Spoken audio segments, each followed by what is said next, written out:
it's obviously a big challenge for not only myself but for our group tonight, and they're one of the top teams in the league for a reason. So we have to do a job on not only their best players but on their whole lineup tonight. They can hurt you in a lot of different ways. I know you haven't played them, but I assume you've watched some tape. Anything about their attack that you think has allowed them to be so successful this year? Just so much speed, and every line seems to have a lot of chemistry. They always seem to know where the other guy is on the ice. They do a lot of no-look passes and that type of stuff, so even when the guy's looking up ice, you never know where he's going to put the puck. So you just have to stay patient as a goaltender and focus on best read you can make. You guys obviously have a massive mountain to climb if you want to get back to the playoffs, and if you look at it, the top guys in your team are going to have to lead it, starting with the goaltender, McDavid, and down the list like that.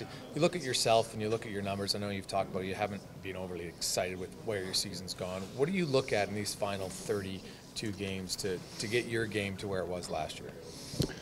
I'm starting to feel a lot better with my game. Obviously, my numbers aren't where they should be or where I want them to be, but I'm feeling pretty good, and I feel like if I can go out there and just continue to progress and work on some little things night in, night out, I mean, my numbers are going to come up, and it's going to give the guys a better chance to win every night. So as long as I'm doing my job and they take care of their end, I think we'll be in a good spot. 1,000 games is a milestone for players and staff. Just your thoughts on Langer hitting the 1,000 mark? Yeah, it's a huge milestone for him. We're all happy for him. We had a little get-together this morning in the room before skates, so everyone's extremely happy for him. And like you said, it's a huge milestone. So congratulations again to Jeff. He's earned it.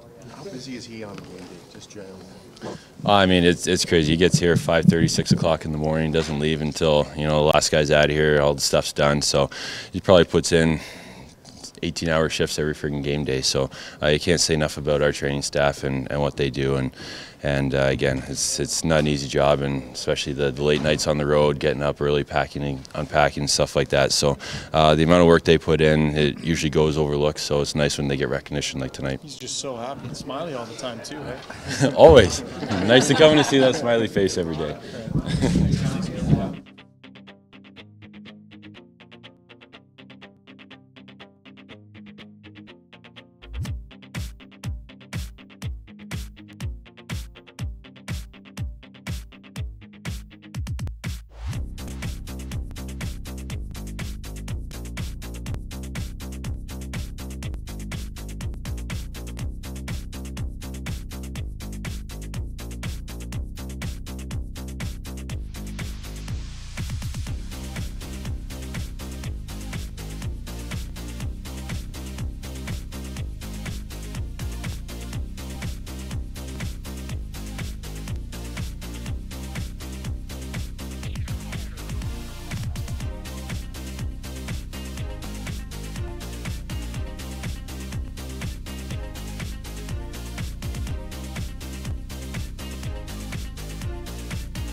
Do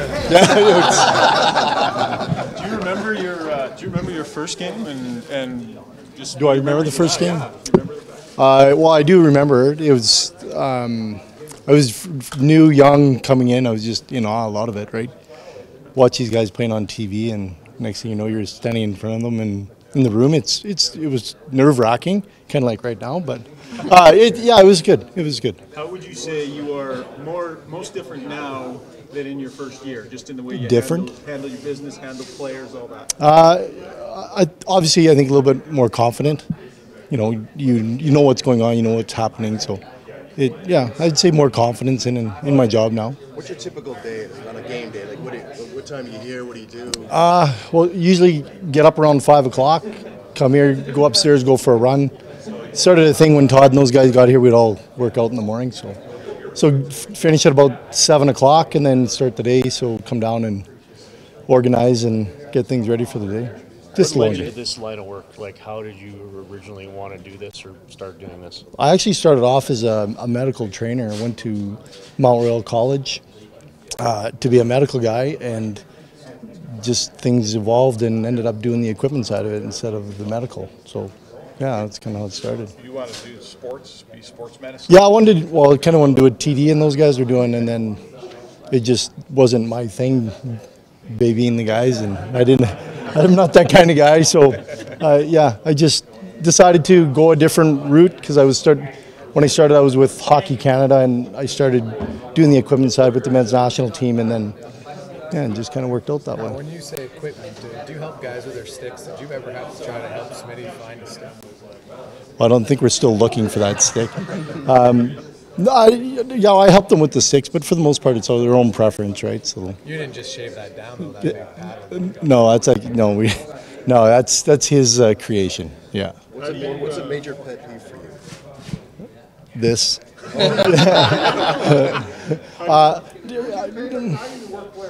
Not you, Harry. Not you. I don't really have pet peeves, honestly. It's just part of the job, right? You just get used to always being around, right? That's just the job. Picking up after them. You pick up after my kids at home. I come here and I pick up after older kids here. Just in life, though, it's a grind. Like, how do you keep up and keep doing it for so long? To be honest, the working out helps. It just helps break up the day. Gives you a little time to yourself and kind of think about what's going on. Yeah. What's the best part of the job? What keeps you coming in day after day? Players, team, winning. Hopefully win the Stanley Cup one time. Be nice. I don't go through any sticks. A lot.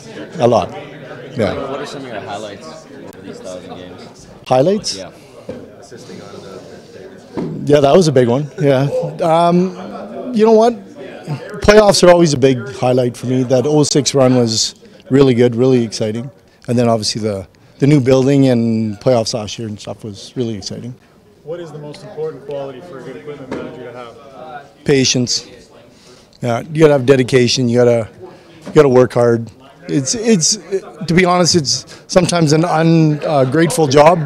You do things that guys don't ordinarily. It just happens. Some of the players, they call it, "Oh, look at the Elves did last night. They unpacked the gear." Like, it's just kind of an on-running joke with us, right? But Players said they did something for you before today. I mean, this has to all be pretty cool. yeah, this is good.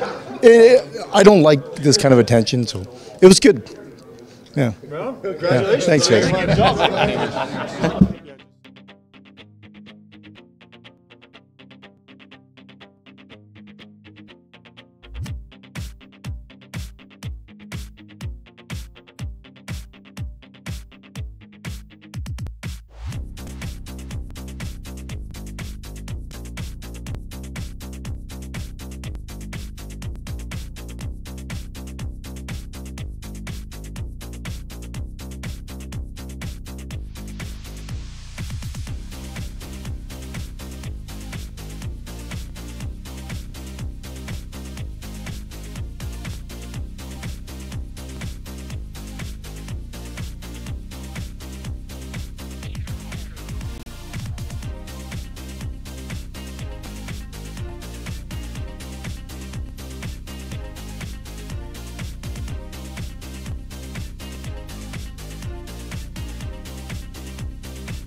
Just your thoughts on facing a really strong Lightning team and all the offensive power that they bring and how you try to defend that.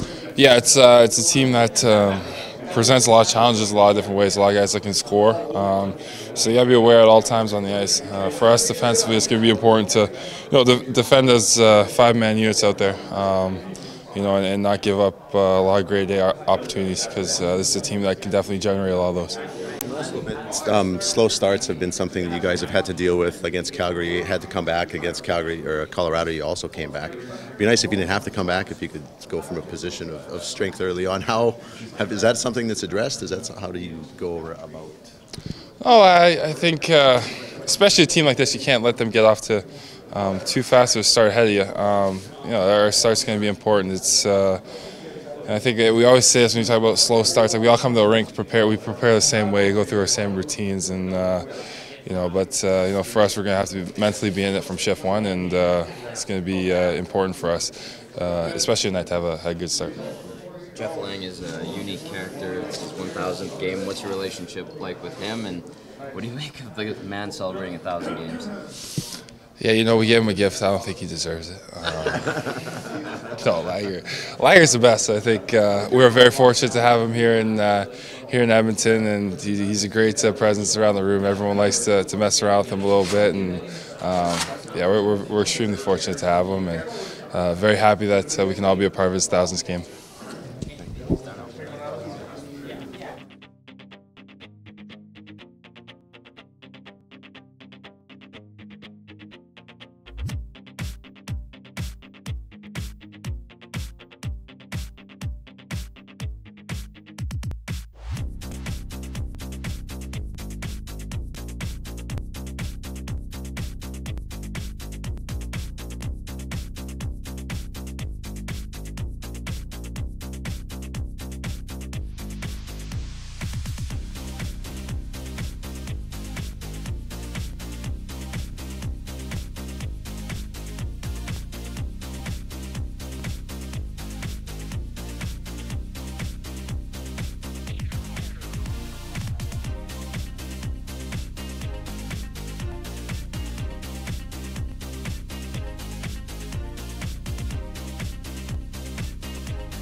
Question not related to the Tampa Bay Lightning or to the Oilers players, but I wanted to ask you about Jeff Lang, 1,000 games for him.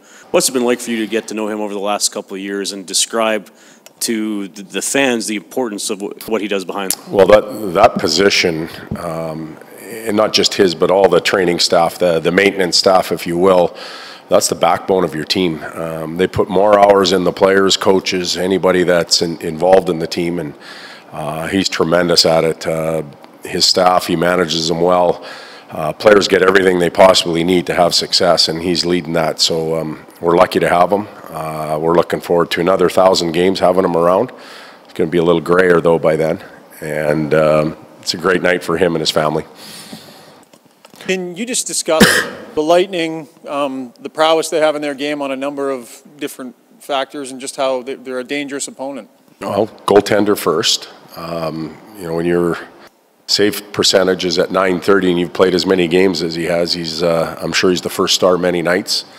After that, they're very quick, agile, mobile team, and good escape skills. Their small forwards can turn on a dime and create plays off of that. They've got some shooters. Obviously, Stamkos, I think he's got 12 power play goals. But Kucherov as well, and they tend to garner the spotlight. So there's not enough people probably talking about Point and Nemestikov and Yanni Gordon, these type of guys that are having tremendous years as well. So we have our hands full. They're number one for a reason, and it'll be a good test for us. I asked Connor about Stamkos specifically. Each other, they train together in the. Can you just discuss maybe Stamkos as a pro, the way you've seen him develop over the years, and how he can be one of those guys that's done this for a long time at a high level that Connor can, in some ways draw from? Yeah, there's players sprinkled throughout the league. I think that Connor and the rest of our players can look at and steal some of the things that they're doing as individuals in the off season or even during the year, and vice versa. I'm sure that they're looking at Connor and trying to pick his game and rob and do, if you will. But Stammer's got he's known for a shot, and the ability to get it off. It doesn't have to be in the wheelhouse. It just has to be in the zip code, and he seems to find a way to get it to the net. I think his playmaking is underrated, as well as his ability and vision to set up others, and Kucherov's been a part of that. Good.